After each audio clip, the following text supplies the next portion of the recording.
Missed call से हुई दोस्ती और फिर झांसा देकर बनाया जिनसी ताल्लुकात।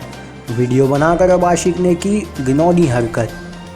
उत्तर प्रदेश के ज़िला गोरखपुर के खजनी थाना इलाके में एक लड़की ने शादी का झांसा देकर इसकी असमत दरी का मुकदमा दर्ज करा दिया है। पुलिस ने जुमरात को बताया कि मुतासरा के जरिया दर्ज कराई गई रिपोर्ट में कहा गया है कि 1 साल पहले इसके मोबाइल पर एक नौजवान ने मिस्ड कॉल की थी, जिसके बाद अक्सर 2 दिन में धीरे धीरे बातचीत होने लगे। दोनों के मुख्तलिफ ज़ात होने के बावजूद दोनों की दोस्ती जिस्मानी ताल्लुकात कायम करने तक पहुंच गई। लड़की का इल्ज़ाम है कि लड़के ने शादी का दिलासा देकर इसके साथ जिनसी ताल्लुकात कायम किए और इसका वीडियो भी बना लिया।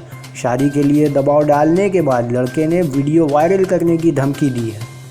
उन्होंने बताया है कि मुतासरा का इल्ज़ाम है कि एक दिन इसने अपने दोस्तों के साथ हमबिस्तर होने का भी दबाव बनाया और मना करने पर इसके जिस्म पर ज़ेवरात इसने ज़बरदस्ती उतार लिए और अब फ़ोन करके लड़की और लड़की के भाई को जान से मार देने की धमकी दे रहा है।